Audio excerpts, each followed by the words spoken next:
Terpukau, Presiden AFA kagum dengan sambutan Indonesia. Demi timnas, pemain keturunan rela berkorban. Hal-hal yang harus dilakukan timnas saat lawan Argentina.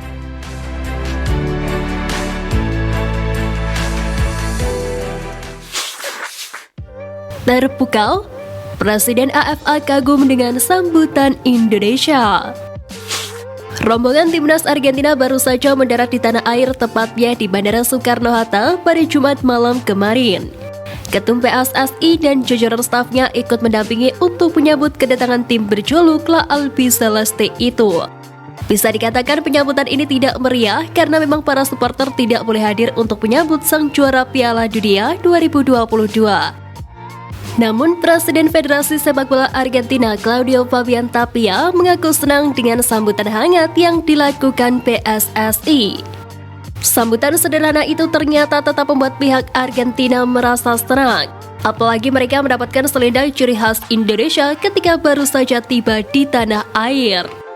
Terima kasih banyak Indonesia kepada Federasi Sepak Bola dengan presidennya Erick Thohir atas sambutan yang begitu hangat kepada timnas Argentina kami. Kami sangat senang berada di sini, terang Claudio Tapia.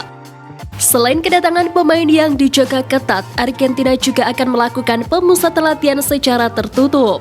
Hal tersebut tentunya untuk menjaga fokus Rodrigo De Paul dan kolega menjelang duel kontra timnas Indonesia. Adapun sebelum melawan Indonesia, para pemain Argentina kurang mendapatkan proteksi saat melakoni pertandingan melawan Australia. Pada saat berjalannya pertandingan terlihat ada fans berasal dari Cina yang menyusup ke lapangan untuk memeluk Lionel Messi. Tak cuma itu, saat tim Tango datang ke Cina, para supporter pun mendadak menyerbu hotel yang disinggahi Lionel Messi dan kolega.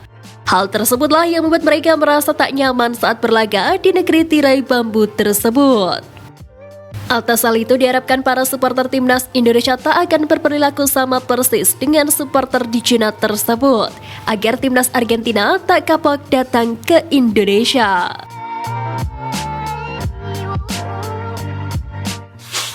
Hal-hal yang harus dilakukan timnas saat lawan Argentina.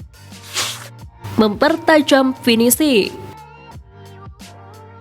Seperti diketahui, masalah finishing masih menjadi PR besar bagi timnas Indonesia. Saat melawan Palestina beberapa hari yang lalu pun dinilai sangat membuat supporter timnas menjadi gregetan. Karena tidak ada gol yang tercipta selama pertandingan walaupun timnas Indonesia memiliki peluang lebih banyak. Oleh karena itu, di sisa waktu yang tersedia ini, para pemain timnas Indonesia, terutama para penyerang, harus terus mengasah ketajaman mereka saat di depan gawang lawan. Efektivitas bola mati. Jika timnas Indonesia kesulitan menembus pertahanan Argentina yang diperkuat nama-nama besar dunia, maka manfaatkan bola mati bisa jadi solusi. Scott Garuda dapat manfaatkan set piece untuk melakukan ancaman bahkan peluang mencetak gol. Hal ini cukup memungkinkan karena timnas Indonesia punya nama-nama yang bisa diandalkan sebagai eksekutor bola mati. Transisi menyerang lebih cepat. Sintayong bisa manfaatkan kecepatan yang dimiliki para pemainnya untuk melakukan transisi dari bertahan ke menyerang. Terlalu lama menahan bola di area pertahanan saat melawan tim sekelas Argentina tentu akan menjadi sangat riskan. Timnas Indonesia memiliki pemain-pemain yang punya kecepatan cukup baik seperti Yaakob dan Yance Sayuri, Pratama Arhan, Sadil Ramdhani, Witan Sulaiman, dan Deddy Sulistiawan. Mereka berpotensi memberikan ancaman kepada Argentina.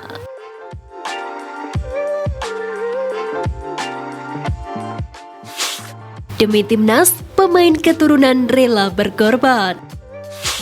Sebagaimana diketahui, laga menghadapi Palestina merupakan laga debut dua pemain keturunan yakni Ivar Jenner dan Rafael Struijk.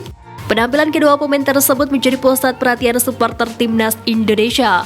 Selain aksinya di lapangan yang disorot para supporter, cara berkomunikasi dua pemain itu pun juga disoroti para supporter timnas Indonesia.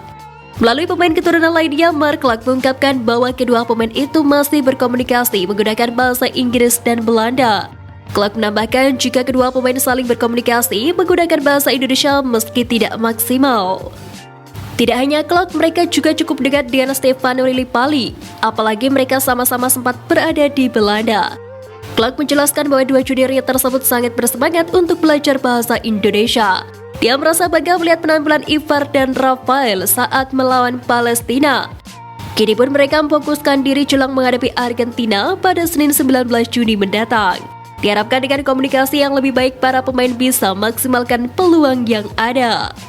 Di samping itu, jelang menghadapi tim juara Piala Dunia tersebut, pelatih timnas Indonesia Sintayong memberikan peringatan keras ke pemain asuhannya.